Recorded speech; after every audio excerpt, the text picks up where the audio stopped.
Following Donald Trump's second summit with Kim Jong Un, this time in Vietnam, it was reported that their negotiations unfortunately fell apart and they have not reached a deal. Now it's unclear what will happen in the future, but here's what we know so far, according to reporting from the New York Times.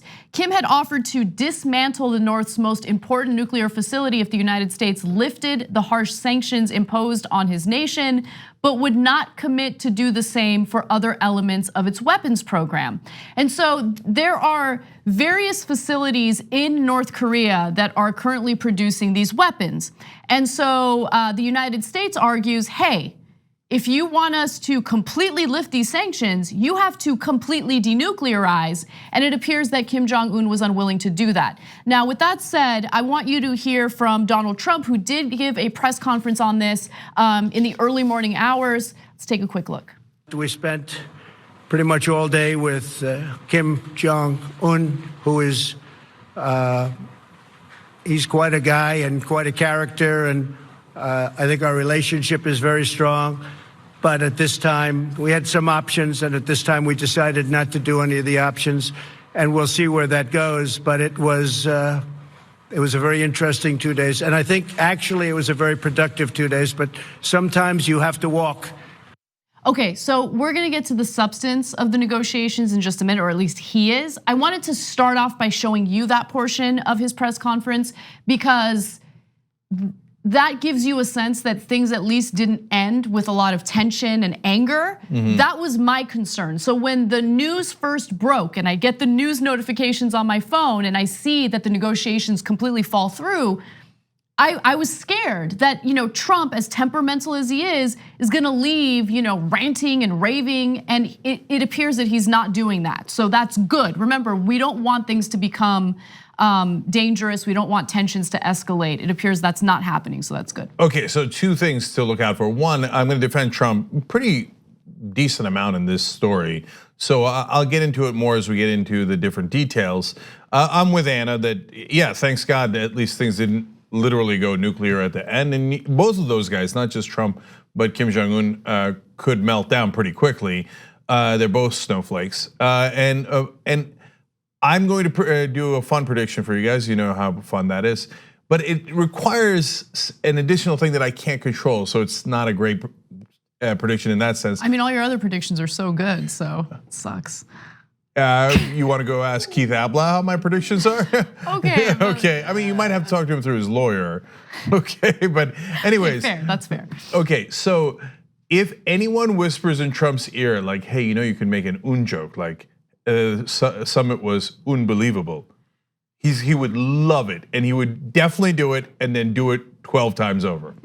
Okay, but somebody's got to tell him because he's not creative enough to think of it on his own. Okay, so that's kind of a weird prediction. That's just fun. All right, let's get into substance. All right, so let's take a look at the next video. Again, this is from the same press conference. Was this mostly your decision, and what message would you want to send Chairman Kim as he's listening to this press conference about the future and your relationship? Well, Sean, I don't want to say it was my decision, because what purpose is that? I want to keep the relationship, and we will keep the relationship. We'll see what happens over the next period of time. But as you know, we got our hostages back. There's no more testing. And one of the things, importantly, that Chairman Kim promised me last night is, regardless, he's not going to do testing of rockets and nuclear. Not going to do testing. So, I trust him, and I take him at his word. I hope that's true. Okay, so here comes part of the defense. So he's getting criticized on a couple of fronts here. First, they're saying, well, the talks fell through, so that is a loss for him. And the talks had gone well, that would be a victory for him. I can't stand that framing by the media, or so Jeddah would say. I can't accept that.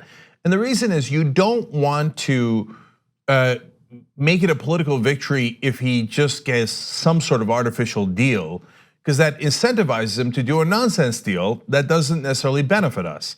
And that's what we were worried about last time, that it was a nonsense deal that had no specificity, but it was called a win for him.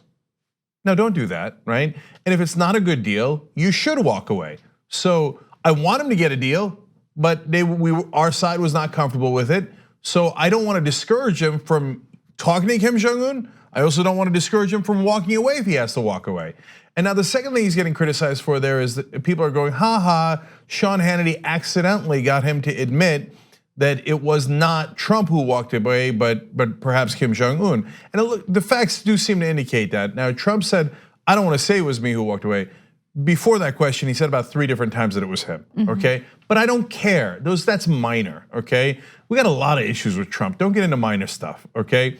The bottom line is, he's doing the right thing in that answer by allowing Kim Jong Un and himself to save face so that they can continue to negotiate instead of saying, I walked away, I'm the tough guy, right? Don't do that. And he didn't, that was rare restraint from Trump. Yes, okay, so I agree with you on that. Look, I'm going to criticize Trump, not on this part of the story. There's another part that I think he does deserve some criticism for.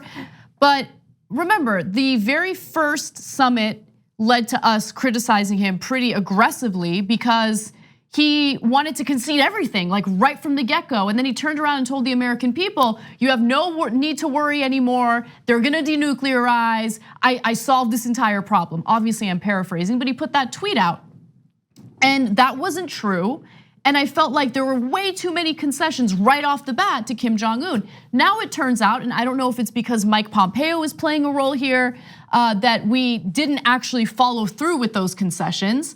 And more importantly, he handled the second summit as someone who appears to be somewhat competent and understands the gravity of this meeting. Yeah. And so you know how bombastic Trump is. Again, I was worried that it was gonna end either with Trump giving North Korea everything that they wanted without them having to really denuclearize, or Trump would get angry and use the temperamental part of his character to escalate tensions, and that did not happen. So that's good. Hopefully they continue negotiating. Yeah, I'm gonna add one more quick thing to that. Look, no matter how much we can't stand Donald Trump or Kim Jong Un, we have to be fair. And so in this case, it would be unfair to say, well, if you gave him a sweetheart deal that didn't get us anything, that's bad. And if you draw the line and don't give him everything he wants, that's also bad. No, you gotta make up your mind, right? So I want him to talk.